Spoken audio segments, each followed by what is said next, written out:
So guys मेरे ख्याल से आपकी हर एक ऑर्गन की एक वैल्यू है, ठीक है। चाहे आपका माउथ हो, चाहे आपका कोई भी ऑर्गन हो, इवन मैं आपके लंग्स की बात करूं, चाहे मैं आपके लीवर की बात करूं, चाहे मैं आपकी किडनी की बात करूं, चाहे मैं आपके टोटल पूरी बॉडी, ऑल ओवर बॉडी में जितने भी ऑर्गन्स हैं उसकी एक कुछ ना कुछ वैल्यू है। तो उसमें एक सबसे बढ़िया वैल्यू जो रखने वाली चीज़ है वो उसमें एक लीवर भी आता है। लीवर की मैं इसलिए पोटेंशियल मैं बताना चाह रहा हूँ क्योंकि लीवर अगर आपका इफेक्टेड है किसी भी रीज़न से, वो आपके स्पर्म काउंट को कम कर सकता है। हाँ, इतनी पावर है लीवर की। क्योंकि हम बहुत सारे पेशेंट्स जब हम क्लिनिकल प्रैक्टिसेस में देखते हैं, जब हमारे पास नज़र आता है कि जहाँ पर लीवर हमारा बिगड़ा हुआ है, डीअरेंज्ड है, या एसजीपीटी एसजीओटी के लेवल बढ़े हुए हैं, या बिलिरुबिन काफ़ी बढ़ा हुआ है, या कुछ भी ऐसा कोई चीज़ें हमें नोटिस में आती हैं, तो वहाँ पर हम देखते हैं कि स्पर्म काउंट को बढ़ाने में भी हमें दिक्कत आती है।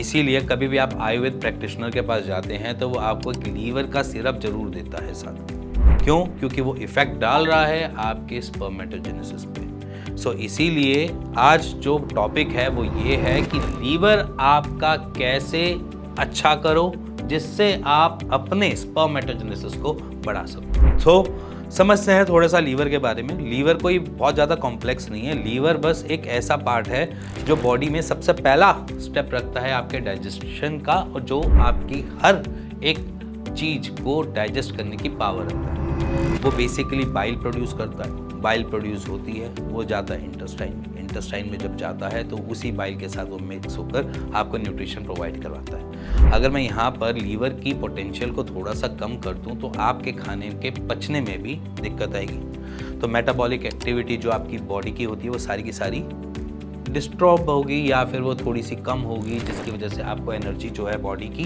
वो रिक्वायरमेंट पूरी नहीं हो पाएगी, और उस एनर्जी की वजह से जो आप इनटेक करते हो खाने से वो आपके स्पर्मेटोजेनेसिस पे नहीं पहुंच पाएगी, जिसकी वजह से स्पर्म काउंट नहीं काम करेंगे या नहीं बढ़ेंगे। सो आप समझ गए कि लीवर की पोटेंशियल कितनी है। तो इसीलिए लीवर को हेल्दी बनाने के लिए कुछ हम चीज़ें कर सकते हैं नॉर्मली। सबसे पहली चीज़, आपको हर डॉक्टर कहता है लीवर को तंदुरुस्त बनाना है तो घी तेल छोड़ दो, और ये फैक्ट है। जितना आप फैट इंटेक करते हो उतनी आपकी दिक्कत बढ़ती है। बाहर का खाना छोड़ना पड़ेगा, कुछ बाहर का नहीं खाना पड़ेगा। साथ में अगर आपको घी तेल खाने का पसंद भी है तो नॉर्मल घी खाओ, ये डाल्डा घी वगैरह नहीं खाओ। जो एक देसी गाय होती है उसका घी खाना स्टार्ट करो, कोई दिक्कत नहीं आएगी। अब रह गई बात, यहाँ पर बहुत सारे कहते हैं कि हम तो अमूल बटर भी लगाते हैं। अमूल बटर भी नहीं खाना, बाहर का जो सफ़ेद मक्खन होता है वो भी नहीं खाना। थोड़ा टाइम घी लगाकर खाओ रोटी पे, कोई दिक्कत नहीं है। बट अब इसके साथ साथ कुछ चीज़ें हमें ऐड ऑन भी करनी होगी। लीवर को हेल्दी रखना है तो हम कुछ ऐसा करें लीवर की मेहनत कम होए, जिसकी वजह से उसकी मेहनत ज़्यादा होगी तो वो दिक्कत देगा। तो इसलिए यहाँ पर उसकी मेहनत को कम करने के लिए हाई फाइबर इनटेक को हम प्रेफरेंस देते हैं। डेयरी प्रोडक्ट्स बंद हो जाते हैं, नॉनवेज को थोड़ा टाइम हम बाहर कर देते हैं और उसकी मेहनत को थोड़ा सा बढ़ाने की कोशिश करते हैं। जैसे कि फाइबर इनटेक में बहुत सारे फ्रूट्स हो गए। फ्रूट्स आप जो मर्जी खाओ, अगर आप डायबिटिक नहीं हो तो आप फ्रूट्स जैसा मर्जी खाना पसंद करो, खाओ, कोई दिक्कत नहीं है।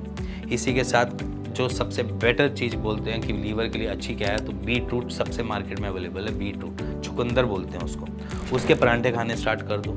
चुकंदर की सलाद खानी चालू कर दो, या अगर आपका सूप पीने का भी मन करता है तो सूप के अंदर चुकंदर डाल के लेना स्टार्ट कर दो। चुकंदर आपके लीवर के लिए परफेक्ट है, जो आपकी नॉर्मल डाइट से इनटेक होता है और लीवर को अच्छे से मेंटेन रख पाता है। सो इसी के बाद लीवर को एक्टिव करने का एक पैटर्न है, वो यही है कि जितना आप एक्टिव रहोगे लीवर उतना ही एक्टिव रहेगा।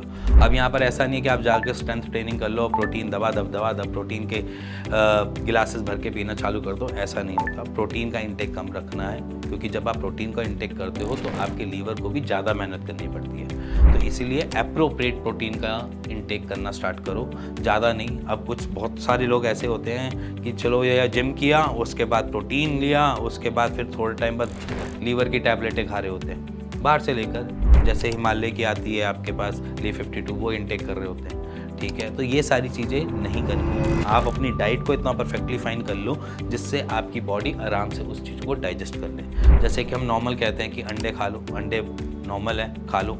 अब यहाँ पर वो क्या करते हैं कि 7-7, 8-8 अंडे खाने चालू कर देते हैं, ऐसा नहीं। 5 अंडे खाओ, कोई दिक्कत नहीं, उसका येलो पोर्शन निकाल के खा लो, कोई दिक्कत नहीं। आपने प्रोटीन इंटेक करना है, ऐसे करो, ना कि आपने डब्बों के अंदर डाल के प्रोटीन इंटेक कर रहे हो और कह रहे हो कि भैया प्रोटीन मेरा लैक हो रहा है और मैं उससे अपने लीवर को और डैमेज कर रहा हूँ। तो इसीलिए ऐसी चीज़ों से बचना है मज़े में रहना है और स्ट्रेस ना के बराबर लेना है। जितना आप स्ट्रेस लेते हो तब भी हम देखते हैं कि लीवर में इश्यूज आते हैं। सो इसीलिए लीवर को परफेक्ट करना है तो अपनी डाइट को रिफॉर्म कर लो। मैं आपके सामने एक डाइट प्लान दिखा भी रहा हूँ, ये सारी चीज़ों को आप ले सकते हो और लीवर को अपना हेल्दी बना सकते हो और अपने उसी लीवर से अपने स्पर्म काउंट को भी बढ़ा सकते हो। सो इसी के साथ मेरे हिसाब से इस डाइट चार्ट को फॉलो करने के बाद आपके स्पर्म काउंट खुद से ही थोड़े थोड़े बढ़ने स्टार्ट हो जाएंगे। अगर नहीं बढ़ेंगे तो अपने आसपास के डॉक्टर से मिलिए, अगर वो आसपास डॉक्टर नहीं है तो हमसे बात कर सकते हैं। इसी के साथ मिलेंगे नेक्स्ट वीडियो के लिए, तब तक good bye and take care.